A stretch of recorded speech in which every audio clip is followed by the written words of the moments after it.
بسم اللہ الرحمن الرحیم۔ السلام علیکم معزز طلبہ کرام، آپ سب کیسے ہیں؟ آج ہم اصول الشاشی کے سبق نمبر 109 کو پڑھیں گے۔ آج کے 109 نمبر سبق میں ہم ادائے قاصر کے حوالے سے پڑھیں گے، اور آئیے آج کے سبق کی عبارت اور ترجمہ پہلے کرتے ہیں، اس کے بعد باقاعدہ سبق کی وضاحت کی طرف بڑھتے ہیں۔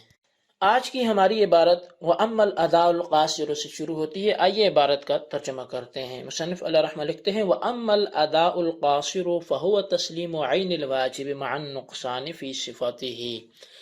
اور بہرحال ادائے قاصر تو وہ عین واجب کو سپرد کرنا ہے اس کے وصف میں نقصان کے ساتھ، کمی کے ساتھ۔ نحو الصلاۃ بدون تعدید الارکان، جیسا کہ نماز کو ادا کرنا بغیر تعدیل ارکان کے۔ او طواف محدثا، یا طواف ادا کرنا حالت حدث میں۔ ورد المبیع مشغولا بالدین، اور مبیع کو لوٹانا ایسی مبیع کی جو مشغول بالدین ہو۔ او بالجنایت، یا پھر جنایت کے ساتھ مشغول ہو۔ ورد المغصوب مباح الدم بالقتل او مشغولا بالدین او الجنایت بسبب عند الغاصب، اور ایسی مبیع کو لوٹانا جو جنایت کے ساتھ مشغول ہو، یا ایسی مغصوبہ چیز لوٹانا جس کا خون حلال ہو قتل کی وجہ سے، یا جو مشغول بالدین ہو یا مشغول بالجنایت ہو غاصب کے پاس موجود سبب کی وجہ سے۔ وَأَدَاءِ الضُّيُوفِ مَكَانَ الْجِيَادِ، اور کھروں کی جگہ کھوٹے ادا کرنا۔ اذا لم يعلم الدائن ذلك، جب کہ قرض دینے والے کو یہ بات معلوم نہ ہو۔ وحکم هذا النوع انه ان امکن جبر النقصان بالمثل ينجبر به والا يسقط حکم النقصان الا في الاثم، اور اس قسم کا حکم یہ ہے کہ بے شک اگر نقصان کو پورا کرنا ممکن ہے مثل کے ذریعے تو اس کو پورا کیا جائے گا، ورنہ نقصان کا حکم ساقط ہو جائے گا سوائے گناہ کے۔ جی، یہ ہماری آج کے سبق کی عبارت تھی اور اس کا ترجمہ تھا۔ آئیے اب سبق کی وضاحت کی طرف بڑھتے ہیں۔ وَأَمَّا الْأَدَاءُ الْقَاصِرُ سے پہلے مصنف علیہ رحمہ نے ادائے کامل کی بحث کو بیان کیا، اس سے فراغت کے بعد اب وَأَمَّا الْأَدَاءُ الْقَاصِرُ سے ادائے قاصر کی بحث کا آغاز فرما رہے ہیں۔ تو سب سے پہلے ادائے قاصر کی تعریف ہے۔ آپ فرماتے ہیں ہوا تسلیم عین الواجب مع النقصان فی صفته، کہ عین واجب کو اس کے وصف میں، اس کی صفت میں نقصان کے ساتھ ادا کرنا ادائے قاصر کہلاتا ہے۔ تعریف میں صفت سے مراد صفت شرعیہ ہے کہ شریعت نے جس صفت پر اس کو واجب کیا تھا اس صفت پر ادا نہ ہو، جیسے کہ نماز جماعت کے بغیر، یعنی نماز کو جماعت کے بغیر ادا کرنا، جبکہ گزشتہ ادائے کامل کی تعریف اس کے برعکس تھی کہ اس کی صفت میں نقصان نہیں تھا۔ تو ادائے کامل اور ادائے قاصر میں یہی ایک فرق ہے کہ ادائے کامل میں مکمل صفات کے ساتھ اس چیز کو ادا کیا جاتا ہے، جبکہ ادائے قاصر میں اس کی صفت میں کمی رکھ کر اس چیز کو ادا کیا جاتا ہے۔ اب ادائے قاصر کی مثالیں مصنف علیہ رحمہ نے دی ہیں، اور وہ عبادات اور معاملات دونوں سے مثال مصنف نے بیان کی ہیں۔ آئیے ہم مثالوں کی طرف بڑھتے ہیں۔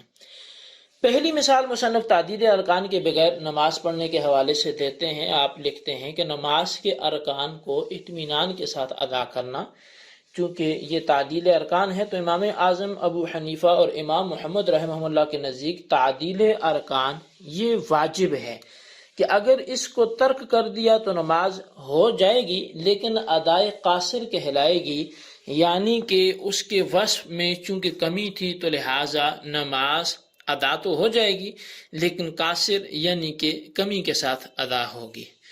اسی طرح دوسری مثال، بغیر وضو کے طواف کیا جائے تو یہ بھی ادائے قاصر ہے۔ طواف کی اقسام میں سے طواف زیارت یہ فرض طواف ہے، لہٰذا طواف زیارت کے لیے وضو کرنا بھی یہ واجب ہوگا۔ یہ دونوں مثالیں عبادات کی ہیں کہ جن کو حقوق اللہ کی مثالیں بھی کہا جاتا ہے۔ اور تیسری مثال مصنف نے مبی کو لوٹانے کے حوالے سے دی ہے کہ معاملات کی مثالوں میں سے یہ پہلی مثال بھی بنتی ہے۔ مثال یہ کہ اگر بائع اور مشتری کا غلام پر عقد ہوا تو اس وقت غلام پر نہ کوئی قرض تھا، نہ ہی کوئی اس نے جرم کیا ہوا تھا کہ جس کی وجہ سے اس پہ حد جاری ہو، اور عقد بے مکمل ہو گیا، لیکن مشتری نے ابھی غلام پر قبضہ نہیں کیا تھا کہ غلام بائع کے پاس تھا، تو غلام نے کوئی لین دین کیا کہ جس کی وجہ سے غلام پر قرض آ گیا، یا غلام نے بائع کے پاس کوئی نقصان کیا جس کی وجہ سے غلام پر تاوان آ گیا۔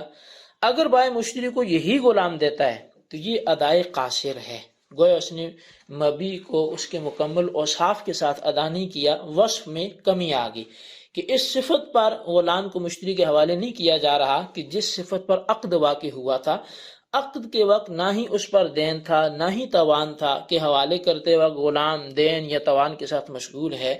اگر بائع مشتری کو صفت نقصان کے ساتھ مبی غلام دے رہا ہے تو مشتری کو دو اختیار ہیں، یا تو مبی یعنی غلام کو بائع کے حوالے کر دے اور ثمن اپنا واپس لے لے، یا کل ثمن کے بدلے میں اسی غلام کو رکھ لے، لیکن یہ اختیار نہیں ہوگا کہ صفت میں کمی کے عوض ثمن کم کرائے۔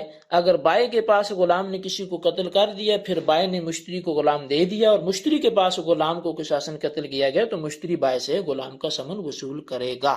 اسی طرح معاملات کی ایک مثال دی کہ غاصب نے کسی غلام کو غصب کیا، اس حالت میں کہ اس غلام پر نہ قصاص تھا نہ ہی کوئی تاوان تھا، مگر جب غلام غاصب کے پاس آیا تو اس غلام نے کسی کو قتل کر دیا، تو اب قصاصاً ظاہر ہے اس کو بھی قتل کیا جانا لازم ہو گیا، یا کسی کا کوئی نقصان کیا تو توان واجب ہو گیا۔ اب یہی غلام غاصب نے مالک کو لٹا تو دیا، لیکن اب یہ لٹانا ادائے قاصر کہلائے گا۔ کیوں؟ اس لیے کہ جیسے سابقہ مثال میں آپ نے سمجھا کہ جب غلام غاصب نے غصب کیا تھا اس وقت اس پر تاوان نہیں تھا، اس پر قرض نہیں تھا، اس پر کوئی جنایت نہیں تھی، کوئی حد واجب نہیں تھی۔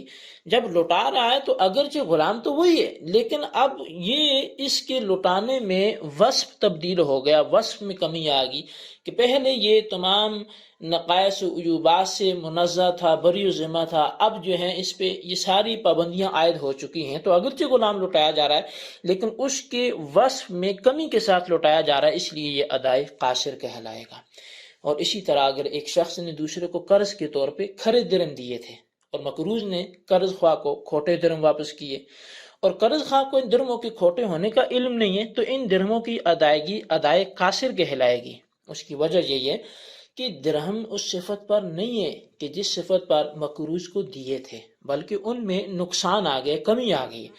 اب مصنف نے اذا لم یعلم الدائن کی جو قید لگائی ہے، یہ اس کا یہ مطلب نہیں کہ قرض خواہ کو معلوم ہو تو ہی ادائے قاصر ہوگی، اور اگر یعنی معلوم نہ ہو تو ہی ادائے قاصر ہوگی، اگر معلوم ہو جائے تو پھر یہ شاید ادائے کامل ہو۔ بلکہ صحیح بات یہ ہے کہ جب کھوٹے درم ادا کیے گئے، چاہے قرض خواہ کو کھوٹے ہونے کا علم ہو یا نہ ہو، ہر دو صورتوں میں ادا تو قاصر ہی کہلائے گی، یعنی ادائے کامل تو یہ نہیں ہوگا، کیونکہ درہموں کو صفت نقصان کے ساتھ ادا کیا جا رہا ہے، اور یہی تو ادائے قاصر کی تعریف ہے۔